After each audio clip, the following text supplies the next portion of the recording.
কাঁধে কাঁধ মেলানো, এটা ঈদের কোনো সুন্নাহ না।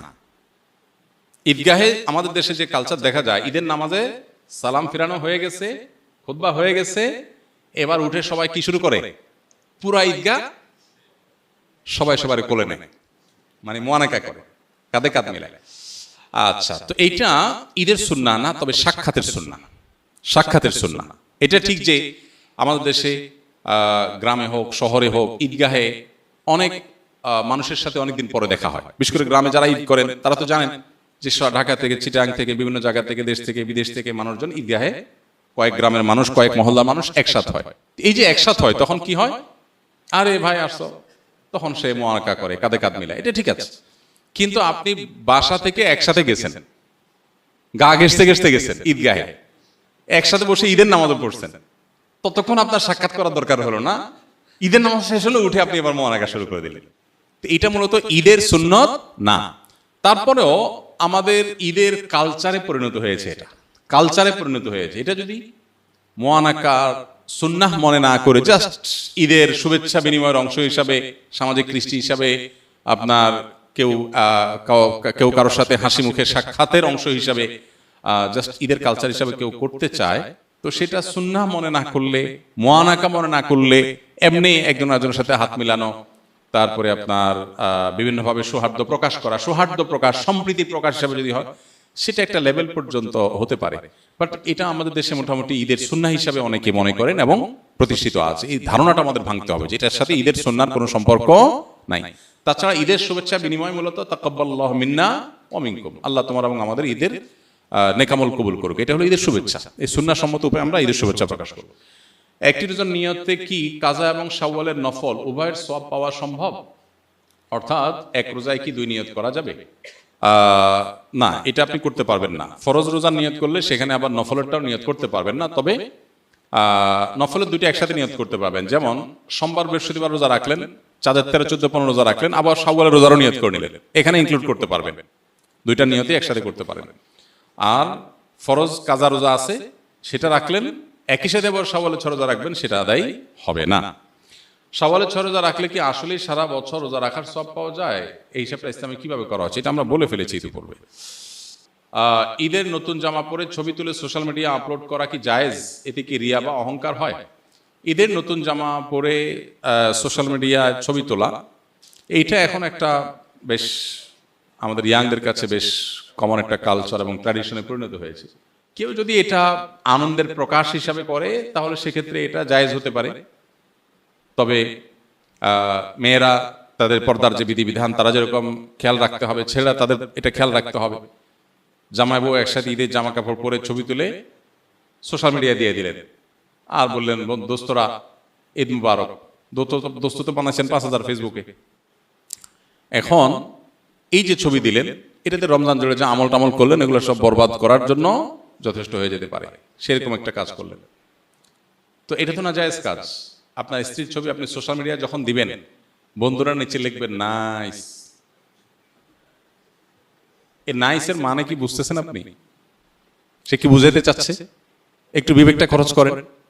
একজন নারী খোলামেলা ভাবে তাকে দেখে কেউ যদি বলে নাইস, এর মানে এই মহিলার সকল সৌন্দর্য পূর্ণরূপে অবলোকন করিয়া আমি মুগ্ধ তৃপ্ত হইয়া বললাম নাইস। এটা হলো নাইসের তর্জমা। আপনি এবার দেখেন তো আপনার কাছে কেমন লাগছে?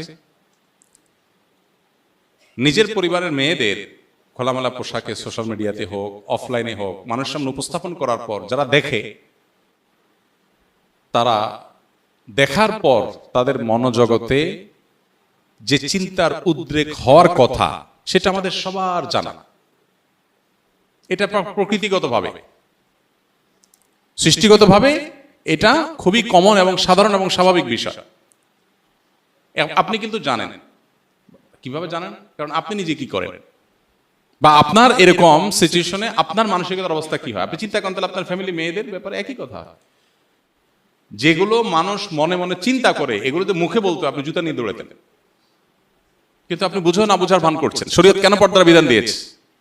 আপনি নিজেকে খুব উদার, খুব ব্রড, খুব আপনি একেবারে অনেক স্মার্ট, আধুনিক বানাচ্ছেন। আপনি তো আসলে সেকেলে। আপনি আপনার পরিবারের মেয়েদের মানুষের সামনে তাদের সৌন্দর্য উপস্থাপন করার মধ্য দিয়ে মানুষের কাছে যে বাজেভাবে তাদের উপস্থাপন করছেন, তাদের যে অপমান করছেন, এটা আপনি বোঝার চেষ্টা করছেন। শত শত পুরুষ দেখছে, মানলাম কেউ হয়তো অন্ধ, চোখে জ্যোতি কম, দেখেই নেবে চারা। হতে পারে কিছু মানুষ ফিজিক্যালি অসুস্থ, তার মনে বাজে চিন্তা আসার সুযোগই নেই, অসুস্থ হতে পারে, এরকম আরো কিছু। কিন্তু শত শত হাজার হাজার মানুষ যখন দেখে, আপনি তো হলফ করে বলতে পারেন, নিশ্চিত বলতে পারেন যে কিছু মানুষ এখানে অবশ্যই মনে মনে তাকে নিয়ে জেনা করছে। সন্দেহ আছে কোনো? এইটুকু বোঝার জন্য তো পণ্ডিত হওয়ার দরকার নেই। তো আমার ফ্যামিলি একজন মেয়ে, আমার স্ত্রী, আমার বোন, আমার মা, আমার ফ্যামিলির কেউ, তাকে আমি মানুষের সামনে উপস্থাপন করে মানুষের কাছে এরকম নোংরা চিন্তা করার সুযোগ করে দিব, এটা কোনো রুচিশীল পুরুষ করতে পারে না। এখানে শুধুমাত্র শরীয়ী বিধানের ব্যাপার না, এটা রুচির প্রশ্ন। এই জিনিসটা আমরা অনেকে বোঝার চেষ্টা করি না।